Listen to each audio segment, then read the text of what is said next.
श्री स्वामी समर्थ. नमस्ते स्वामी भक्तांनो, कसे आहात तुम्ही? आज मी तुम्हाला स्वामी सूत हरिभाऊ यांच्याबद्दलचे चरित्र सांगणार आहे. तर हरिभाऊ नावाचे राजापूर येथे राहणारे गृहस्थ स्वामी सूत म्हणून ओळखले जातात. हरिभाऊ यांचे घराणे नामांकित आणि कुलीन होते. लहानपणी 10 वर्षापर्यंतच ते गावाला राहत होते. प्राथमिक शिक्षणानंतर ते मुंबईला एका नातेवाईकाकडे राहून त्यांनी विद्याभ्यास पूर्ण केला. वयाच्या 16व्या वर्षी त्यांचे शिक्षण पूर्ण झाले. त्यानंतर ते नोकरी करू लागले. त्यावेळी त्यांनी गजानन नावाच्या त्यांच्या मित्राबरोबर व्यापारही सुरू केला होता. परंतु त्या व्यापारात त्या दोघांचे दिवाळे निघाले होते. त्या हरिभाऊचा पंडित नावाचा आणखीन एक मित्र होता. तो तंबाखूचा व्यापार करीत असे.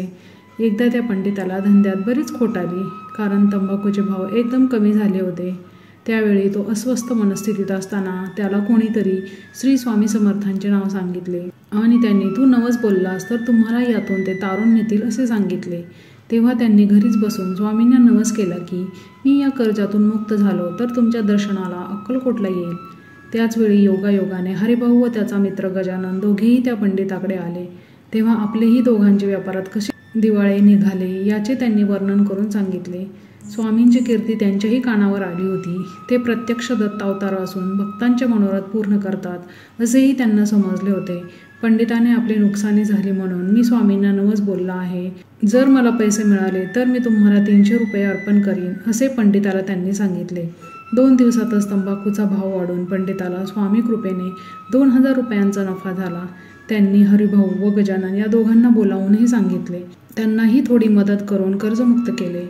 मी हे नवसाचे 300 रुपये घेऊन अक्कलकोटला चाललो आहे, तरी तुम्ही दोघांनीही माझ्याबरोबर स्वामींच्या दर्शनाला अक्कलकोटला चला म्हणून त्यांनी विनंती केली. त्याप्रमाणे हा त्रिवर्ग अक्कलकोटला आला. तेथे स्वामी चोळप्पाच्या घरी झोपाळ्यावर बसले होते. तिघांनी दर्शन घेतात स्वामी म्हणाले, व्यापार केला तोटा झाला. मला नवस केल्याने 2000 रुपये नफा झाला. अभिजाव साले. हे शब्द ऐकताच तिघांची मने विरघळून गेली आणि नेत्रातून अश्रू वाहू लागले. त्यानंतर हे तिघे बिराडी परत आले. परंतु त्या रात्री त्यांचे कपडे चोरीला गेले. सकाळी कपडे नाही म्हणून ते अंगावरील त्याच कपड्यांनी परत स्वामींच्या दर्शनाला गेले. तेव्हा स्वामी म्हणाले, सुंठी वाचून खोकला गेला. मग त्या दोघांना बाजारातून कपडे आणायला पाठवले व हरिभाऊला जवळ बोलावून स्वामी म्हणाले, आपल्या कुळावर पाणी सोड आणि माझा सूत हो. त्या 2000 रुपयांपैकी आणलेले 300 रुपये त्या तिघांनी स्वामींच्या चरणी ठेवले होते. हरिभाऊला स्वामी म्हणाले, या पैशाच्या सफेद पादुका घेऊन ये. दुसरे दिवशी गणपत जोशी यांच्याकडे या तिघांनी स्वामींना नैवेद्य केला. स्वामींच्या पुढे तो नैवेद्य ठेवला. नैवेद्याच्या ताटातील भाताची मूठ स्वामींनी हरिभाऊला दिली. गजाननाला लाडू दिला आणि पंडिताला कांद्याची भजी दिली. बरेच वर्ष त्याने कांदे खाणे सोडले होते म्हणून हा प्रसाद खायला त्यांची चलबिचल झाली. तेव्हा तिघांना महाराजांनी खोलीतील 3 फोटो दाखविले. एक मारुती, एक राम व एक शंकर असे ते होते. स्वामी म्हणाले की हेच तुम्ही तिघे आहात असे म्हणून तिघांना अनुग्रह दिला व 3 श्लोक दिले. हरिभाऊला गुरुर्ब्रह्मा गुरुर्विष्णू, गजाननाला आकाशात पतिततोय आणि पंडिताला इदमेव शिवम असे ते श्लोक होते. त्यानंतर 4 दिवसांनी ते तिघे मुंबईला परत गेले. त्या 300 रुपयांच्या पादुका घेऊन हरिभाऊ लगेच अक्कलकोटला परत आले, कारण त्यांचे मन पूर्णपणे स्वामीचरणी लागले होते. त्या पादुका घेऊन ते स्वामींकडे आले व त्यांच्यापुढे त्या पादुका ठेवल्या. तेव्हा स्वामी आपल्या पायात पादुका घालून स्वतःभोवती फिरू लागले. तेव्हा हरिभाऊंना आनंद झाला व हरिभाऊंनी तेथे काही दिवस मुक्काम केला. त्या पादुका आपणास मिळाव्यात म्हणून सेवेकरी स्वामींच्या पुढे पुढे करू लागले. परंतु स्वामींनी कोणाला त्या दिल्या नाहीत. ते म्हणाले, हे माझे आत्मलिंग आहे, मी कोणाला देणार नाही. पुढे 14व्या दिवशी हरिभाऊ स्वामींच्या दर्शनाला गेले असता स्वामींनी त्याला जवळ घेतले व म्हणाले, तू आता माझा सूत आहेस. तू आपला कामधंदा रोजगार सोडून बंदर किनारी जाऊन मोठा किल्ला बांधून माझा ध्वज उभा कर. स्वामींनी नंतर त्या पादुका आपल्या सर्व शरीराला स्पर्श करून हरिभाऊला परत दिल्या व म्हणाले, हे माझे आत्मलिंग त्या किल्ल्यात मांडण्याकरिता तुला देत आहे. तू आजपासून माझा सूत झालास. पुन्हा हरिभाऊला आपल्या पोटावर हात फिरवण्यासाठी महाराजांनी सांगितले व पादुका त्याच्या मस्तकावर धारण करण्याची आज्ञा दिली. हरिभाऊचा आनंद त्रिभुवनात मावेना. तो नाचू लागला. त्याच्या अंगातून वीज सळसळत गेली. त्या रात्री ते सर्वजण स्वामींच्या सानिध्यात राहिले. रात्री उठून स्वामी हातात काठी घेऊन बाहेर एका झाडाकडे पाहून म्हणाले, तू साले यहाँ से निकल जा, नीचे हमारे बाल गोविंद सोये है. त्या सरशी ते झाड हलले व त्यातून एक प्रकाशाचा गोळा निघून गेला. हरिभाऊ व पंडित अंथरुणावरून हे पाहत होते. त्यानंतर हरिभाऊ उठले व स्वामींच्या जवळ जाऊन त्यांचे पाय चेपू लागले. त्यावेळी स्वामी त्याच्याजवळ बरेच काही गुप्त बोलत होते. शेवटी त्यांनी आपली छाटी, कपणी व कपडे काढून सर्व हरिभाऊंच्या अंगावर फेकले आणि त्याला सांगितले, आपलं संसार सर्व लुटून टाक. दुसऱ्या दिवशी त्या आत्मलिंग पादुका व स्वामींनी दिलेले कपडे घेऊन ते तिघेजण मुंबईला परत गेले. प्रथम कामाठीपुऱ्यात, नंतर कांदिवाडीत पादुकांची स्थापना केली. हरिभाऊ त्यावेळी कामाठीपुऱ्यात राहत होते. त्यांनी तेथे संसार मांडला होता. गुरेही बाळगली होती. गुरु आज्ञेप्रमाणे त्यांनी ब्राह्मणाला बोलावून संकल्प सोडला आणि घरातील सर्व सामान लुटविले. त्यांनी वैराग्यता धारण केली. त्यांच्या बायकोचे नाव ताराबाई. तिच्या अंगावरील सर्व दागिने, साधारण 30 तोळे सोने हरिभाऊने गरिबांना लुटून दिले. ताराबाईने रडून आकांत केला, परंतु त्यांनी तिच्याकडे लक्षच दिले नाही. तर तिचे मंगळसूत्र वगैरे काढून तिला लंकेची पार्वती केली. बायकोला सफेद वस्त्र व स्वतः भगवे वस्त्र धारण केले. त्यानंतर त्या पादुकांची ते नित्य पूजा करू लागले. हरिभाऊ दिवसभर भजन करीत होते. त्यांना देहभान राहत नसायचे. भजन करता करता त्यांना अनेक अभंग सुचत असायचे. ते सर्व अभंग स्वामींवर केले असून ते नाचत नाचत म्हणायचे.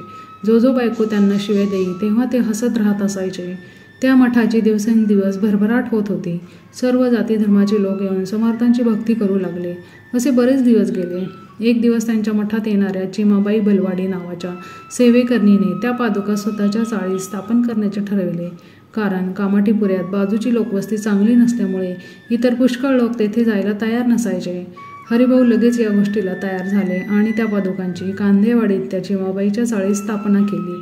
मुंबईचे कोणी अक्कलकोट येथे स्वामींच्या दर्शनाला गेले तर त्यांना मुंबईच्या या मठात जायला स्वामी आज्ञा देत असत. आता हरिभाऊंची योग्यता फारच वाढली होती. काही मंडळी त्यांची चेष्टामस्करी, छळ करीत होते, पण स्वामींचे अभंग हसत मुखाने म्हणत ते त्यांना स्वामीनामाचा उपदेश करीत होते. नरसोजी पारशी यांना दृष्टीदान दिले. नरसोजी पारशी नावाचे एक गृहस्थ मुंबईत चौपाटीवर राहत होते. त्यांची स्वामीचरणी भक्ती जडली होती. ते रोज स्वामी स्वतःकडे मठात येत होते. त्यांच्या डोळ्यांची दृष्टी कमी होती. स्वामी सुताने त्यांना दृष्टीदान दिले. त्यावेळेपासून बरेच पारशी लोक मठात येऊन स्वामी भक्ती करीत होते. समर्थ कृपेने त्यांचे इच्छित मनोरथ पूर्ण होत असायचे. आत्मलिंगाची सेवा केल्याने हरिभाऊंच्या वाचेला सत्यता आली होती. स्वामी सुद वैरागी बनले होते. ते 25 वर्षांचे होते. त्यांच्यासारखा होतकुरू राजबंडा वैरागी बनून आपले आयुष्य फुकट घालवित आहे असे त्यांचे मातापिता व इतर आप्तमंडळी म्हणत होती. हरिभाऊ मात्र समर्थ चरणीस लक्ष ठेवून त्यांच्याकडे पूर्णपणे दुर्लक्ष करीत होते. त्यांची आई त्यावेळी कोकणात होती. हरिभाऊंची बैरागी अवस्था तिला समजली व ती मुंबईला परत आली. मुलाने संसार सोडला म्हणून ती सारखी रडत होती. हे भिकेचे डोहाळे सोड व परत संसाराला सुरुवात कर असे ते त्याला सांगत होत्या. पण तिचा उपदेश व्यर्थ गेला. ब्रह्मानंदी लागली टाळी, कोण देहा ते सांभाळी अशी हरिभाऊंची स्थिती झाली होती. त्यांच्या आईला तर त्यांना भूतबाधा झाली असेच वाटत होते. तिने साधू संत यांना भेटून मुलाला यापासून सोडविण्याचा प्रयत्न केला, पण तो व्यर्थ गेला. ज्याप्रमाणे मीराबाईने अनेक पदे कृष्णावर रचून दिवसरात्र ती गात होती, त्याप्रमाणे हरिभाऊ सारखे अभंग रचित आणि दिवसभर ते गात असायचे. लोकांना उपदेशसुद्धा अभंगातूनच ते करत होते. त्यांनी मुंबईत स्वामींचे अनेक भक्त निर्माण केले आणि त्यांची कीर्ती दिगंतरास नेली. संत सहवासात, संत कृपेने अज्ञानी माणूस केव्हाच अज्ञानी होतो हे समजत नाही. नगरच्या नाना जोशींचा अनुभव. नगरचे नाना जोशी एकदा मुंबईला आले होते. त्यांना कामाठीपुरा येथे स्वामींचा शिष्य राहत आहे असे समजले, म्हणून ते त्याला भेटायला गेले असता हरिभाऊ म्हणाले, नमस्कार नाना जोशी, ते आपणच काय? नानांना आश्चर्य वाटले. मी तर त्यांना आज पाहतो आहे. ते सद्गतीत झाले व त्यांनी स्वामी सुताच्या चरणी मस्तक ठेवले. तेव्हा स्वामी सुत म्हणाले, आजपासून तुम्ही समर्थांचे जोशी आहात. नगरला स्वामींचा मठ होणार आहे. त्या दिवसापासून नानांचे चित्त स्वामी सुताकडे लागले व जोशी स्वामी सुतांबरोबरच राहू लागले. एकदा सुताने स्वामी समर्थांची पत्रिका काढायला जोशींना सांगितले. हरिभाऊंनी त्यांना सर्व माहिती पुरवली आणि जोशींनी पत्रिका तयार केली. स्वामी सुताला ती पसंत पडली. तेव्हा अक्कलकोटला जाऊन जोशींनी स्वामी चरणी ती अर्पण केली. तेव्हा स्वामी म्हणाले, क्या देखते हे नौबत बजाव. पुढे स्वामी म्हणतात, तुझ्या हातावर आत्मलिंग दक्षिणा मिळेल. ही प्रसादवाणी ऐकून नाना आनंदित झाले व 8 दिवसांनी परत मुंबईला गेले. पुढील वर्षापासून चैत्र शुद्ध द्वितीया या दिवशी स्वामी जयंती उत्सव साजरा होऊ लागला. हरिभाऊंनी पहिला उत्सव अक्कलकोटला जाऊन स्वामींच्या चरणाची केला. काही लोकांनी निंदाटावाळी केली. तेव्हा स्वामी म्हणाले, हा आमचा लग्नाचा उत्सव आहे. अक्कलकोटचे लोक स्वामी सेवेकरी यांना अत्यंत त्रास देत असत, पण त्या सर्वांना हात जोडून समर्थचरणी लावण्याचे काम स्वामी सुत करीत होते. स्वामी सूत समर्थांचे भजन मोठ्या प्रेमाने करायचे, त्यामुळे सर्व लोक आनंदाने ते ऐकायला जात असायचे. पुढे नगर येथे स्वामींच्या मठाची स्थापना झाली व नाना जोशी हे हरिभाऊंनी सांगितल्याप्रमाणे तेथे व्यवस्था बघू लागले. स्वामी सुताला राजवाड्यात प्रवेश मिळाला. अक्कलकोट येथे भोसले राजे यांच्या वाड्यात स्वामी राहत असताना कुणालाही प्रवेश मिळत नसे. एकदा स्वामी सूत तेथे आला असता स्वामी राजवाड्यात होते. 3 दिवसांपर्यंत दर्शन योग येत नव्हता, म्हणून हरिभाऊंनी राजवाड्याबाहेर येऊन स्वामींवर लिहिलेले अभंग आपल्या गोड गळ्यांनी ते म्हणू लागले. माझी माता तुमचे घरी, म्हणून आलो मी हो दारी, आम्हा नको तुमचे काही, स्वामी चरण दावा बाई, इत्यादी अनेक अभंग ते गात होते. अशा प्रकारचा केविलवाना अभंग गोड गळ्यात ते गात असताना राणीसाहेबांनी ऐकलं व त्यांची खात्री झाली की स्वामी सूत हे महान गुरुभक्त आहेत. तेव्हा त्यांनी नोकरांना पाठवून आदराने हरिभाऊंना वाड्यात नेले. तेव्हा हरिभाऊंनी अशीच काही पदे म्हणून सर्वांचे मनोरंजन केले. तेव्हा राणीसाहेबांनी आपल्या सर्व नोकरांना असा हुकूम केला की यापुढे स्वामी सुताला कोणत्याही वेळी राजवाड्यात मज्जाव करू नये. स्वामी सुताला हनुमान ही पदवी. एकदा स्वामी सूत मुरलीधराच्या देवळात बसले होते. स्वामी त्या दिवशी गावाबाहेर खोजाच्या दर्ग्यापुढे बसले होते. त्या दिवशी रात्रीच्या वेळी मुंबईचे एक वकील स्वामींना भेटायला आले होते आणि त्यांनी स्वामींपुढे कापराच्या वड्या लावल्या. तेव्हा स्वामी रागावून वकिलांना म्हणाले, बेटा मांगने को आया है, हमारे हनुमान अंधेरे में बैठे हैं, उनके तरफ देखता नहीं. त्या वकिलाला याचा अर्थ समजेना म्हणून ते स्वामींकडे पाहू लागले. स्वामी परत म्हणाले, मुरलीधराचे देवळा में हमारा हनुमान अंधेरे में है. ते ऐकून भुजंग नावाचा सेवेकरी म्हणाला, मुरलीधराच्या देवळात स्वामी सूत आहे, तेथे जावे व स्वामी सूतापुढे दिवे लावावे. तेव्हा वकील तेथे जाऊन दिवे लावून परत स्वामींच्या दर्शनाला आले. त्यानंतर स्वामींनी त्यांना चणे प्रसाद देऊन आशीर्वाद दिला. स्वामी पुष्कळ लोकांना मुंबईकडे स्वामी सुताकडे जाण्याची आज्ञा देत असायचे. अशी 4 वर्षे मुंबईत स्वामी सुताची भरभराटीस गेली. समर्थांचे अनेक भक्त त्यांनी मुंबईत निर्माण केले. स्वामी सुताचा अपमान, आजार व निर्याण. एकदा स्वामी सूत अक्कलकोट येथे आले असताना स्वामी खास बागेत होते. त्यावेळी स्वामी सूत पायात खडावा घालून स्वामींपुढे भजन करू लागले. तेव्हा सर्व लोक महाराजांना म्हणाले, हा तुमचा सूत तुमच्यापुढे पायात खडावा घालून भजन करतो, हा त्याचा भ्रमा तुम्ही कसा काय सहन करता. स्वामींनी सेवेकऱ्यांना आज्ञा दिली की सुताच्या पायातील खडावा ओढून काढा. त्याचबरोबर लोकांना आनंदच झाला. स्वामी सूत हिरमुसला हो, त्याला अपमान सहन झाला नाही व तो लगेच मुंबईला परत आला. स्वामी सुताला हे मानसिक दुःख सहन झाले नाही व तेच पुढे त्याच्या शारीरिक आजारास कारणीभूत झाले. तो शरीराने व मनाने खंगत चालला. त्याच्या आजारपणाची बातमी स्वामींच्या कानावर गेली व त्यांनी सेवेकऱ्यांना त्याला अक्कलकोटला आणण्यासाठी पाठवले. स्वामी सूत स्वभावाने फार माणी होते. 2-3दा निरनिराळे मंडळी मुंबईला पाठवूनही स्वामी सूत अक्कलकोट येथे परत आले नाही. शेवटचा प्रयत्न म्हणून देवाजी माळी या खास सेवेकऱ्याला पाठवून स्वामींनी सांगितले, सूत आला नाही तर त्याला बांधून घेऊन यावे. तरीही स्वामी सूत आलेच नाही. तेव्हा स्वामी म्हणाले, तो भरून तयार आहे, नाहीतर झोपडे उडवून टाकतो. स्वामी सुताला आपले मरण जवळ आले आहे हेही समजले होते. ते मरणाला घाबरले नाही. शेवटी श्रावण वद्य नवमीस स्वामी सूत गतायू झाले. त्यावेळी मुंबईच्या मठात मोठा आकांत झाला. ज्या ज्या लोकांनी त्यांची निंदा केली तेही शोकाकुल झाले. स्वामी सुताची भक्ती अतिशय उच्च होती. विठ्ठल, नामदेव, राम, मारुती असे अनेक गुरुशिष्य मंडळी आपल्याला इतिहासात दिसतात आणि म्हणूनच त्यांना स्वामींनी हनुमान ही पदवीसुद्धा दिली होती. शिवाय सूत म्हणजे मुलगा, स्वामी त्याला स्वतःचा पुत्रच समजत होते. काकूबाईंचा शोक. हरिभाऊंची आई काकूबाई, त्यांना जेव्हा मुलाची दुःखद वार्ता समजली तेव्हा ती स्वामींकडे आली. स्वामी त्या दिवशी विचित्र लीला दाखवित होते. जमिनीवर अंग टाकून कपाळाला हात लावत होते. स्नान केले, अंग पुसले नाही, गंध लावले नाही, लोकांना पूजा आरती करून दिली नाही. त्याचवेळी काकूबाई अत्यंत शोक करू लागल्या. स्वामी नाना प्रकारे त्यांचे सांत्वन करू लागले. काकूबाई म्हणाल्या, माझा मुलगा तुमच्या पदरात घातला असताना असे घडलेच कसे. त्यावर स्वामी म्हणाले, त्याला पेटीत घालून आणायला सांगितले असता तो आला नाही, मी काय करू. मी तुमचा लेक आहे ना, मग आता तुम्ही रडू नका. त्याला चांगल्या जागेवर पाठवले आहे. बरेच दिवस ही शोकावस्था तेथे होती. त्यानंतर स्वामी रोज मोर पाखरा, मोर पाखरा असे मोठ्यांनी ओरडत होते. लोकांना याचा अर्थ कळत नव्हता. त्यानंतर एके दिवशी स्वामींनी काकूबाईंना विचारले, आम्ही मागू ते आम्हाला द्याल का. आता माझ्याजवळ काय मागता. तेव्हा स्वामी म्हणाले, पायाची वीट. काकूबाईंना कळेना पायाची वीट कोठून आणू. त्यानंतर बरेच दिवस काकूबाई अक्कलकोट येथे मुक्काम ठेवून होत्या. कांदेवाडीतील मठात स्वामी सुताच्या जागी कोणाला बसवावे म्हणून लोक स्वामींना विचारू लागले. कोणी योग्य असा भक्त स्वामींना वाटत नव्हता म्हणून ते सारखे मोर पाखराला आणू असे म्हणत होते. सर्व भक्त संभ्रमात होते. स्वामींच्या मनात काय आहे हे कोणालाच समजत नव्हते. इतक्यात स्वामी काकूबाईंना म्हणाले, आमचे मोरपाखरू तुम्ही बंदीखान्यात घालून लपवून ठेवले आहे, त्याला मी घेऊन येईन. काकूबाईंचा धाकटा मुलगा दादा उर्फ बाबू नावाचा कोकणात राहत होता. वयाने तो 8-9 वर्षांचा होता. त्याला काकूबाई कधी येथे आणतील म्हणून स्वामी वाट पाहत होते. त्यांचा हा हेतू काकूबाईला कधीच समजला नाही. हरिभाऊंच्या निधनानंतर त्यांनी दादाला काही दिवस बहिणीकडे ठेवले होते. तेथे तो आजारी पडला म्हणून त्याला काकूबाईंना भेटायला येण्यासाठी अक्कलकोट येथे आणण्यात आले. इकडे समर्थांना काकूबाईंचा मुलगा दादा याला काकूबाईंकडे आणल्याचे समजले. त्यांनी मुंबईतील मठातील ब्रह्मचारी बुवांना तेथील पादुका पाठवून देण्यास पत्र लिहावे असे सेवेकऱ्यांनी सांगितले. भाऊ दादा स्वामीसुताच्या गादीवर. हरिभाऊंच्या निधनानंतर दुःखी मातेला आपला दादा उर्फ बाबू भेटला म्हणून फार आनंद झाला. त्याची शारीरिक अवस्था पाहून ती त्याला घेऊन स्वामींच्या चरणावर घालण्याला गेली. त्या मुलाला पाहून स्वामींना अत्यंत आनंद झाला व ते मोठमोठ्याने हसू लागले. काकूबाई स्वामींना म्हणाल्या, दादा फार अशक्त झाला आहे, त्याच्याकडे कृपादृष्टीने पाहावे. त्यावर स्वामी म्हणाले, त्याला रोज 4 वेळा जेवून घालीत जा, तो लवकरच बरा होईल.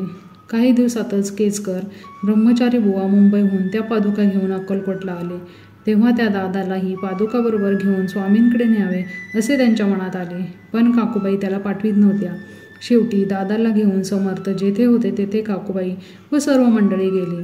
स्वामींनी दादाला नवाब या नावाने हाक मारून जवळ घेतले व झेंडूचा चेंडू त्याच्या हातात देऊन म्हणाले, याला घेऊन तुम्ही सर्वजण केजस येथील माझ्या मठात जावे.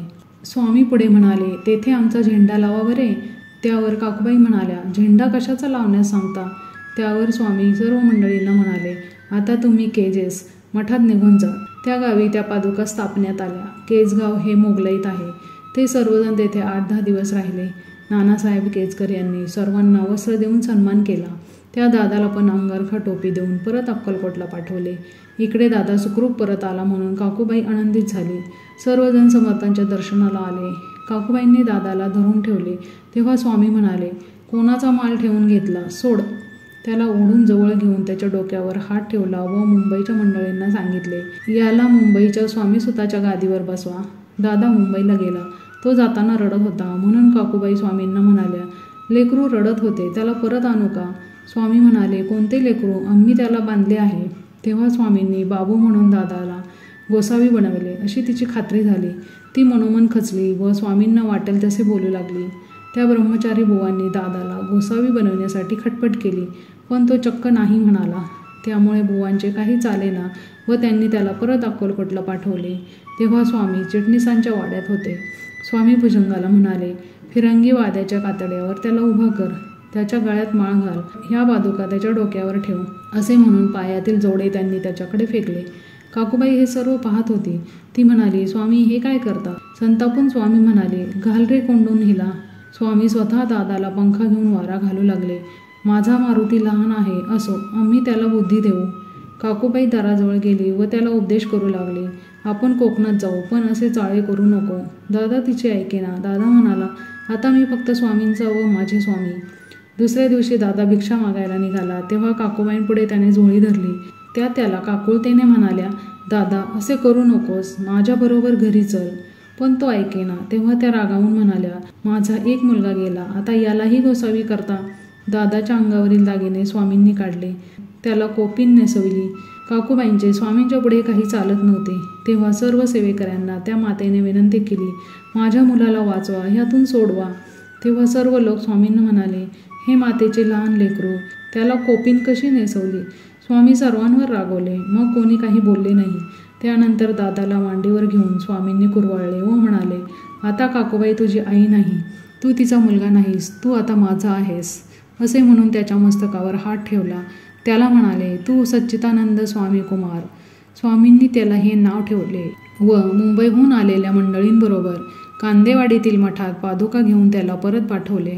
पुढे हे दादाबुवा मठात स्वामीचरणी लीन झाले व कांदेवाडीतील मठात स्वामी स्वतःच्या जागेवर बसून स्वामींची सेवा भक्ती करू लागले. पुढे बरीच वर्षे त्यांनी तेथे स्वामी सेवा केली. परम अशा भक्तास संत सेवा घडते, मोक्षमार्गी त्यास नेऊन सोडते. श्री स्वामी समर्थ. आपल्या स्वामींच्या अशाच नवनवीन गोष्टी ऐकण्यासाठी आपल्या स्वामी साथ या चॅनलला लाईक करा, सबस्क्राईब करा, शेअर करा आणि कमेंट करा. श्री स्वामी समर्थ.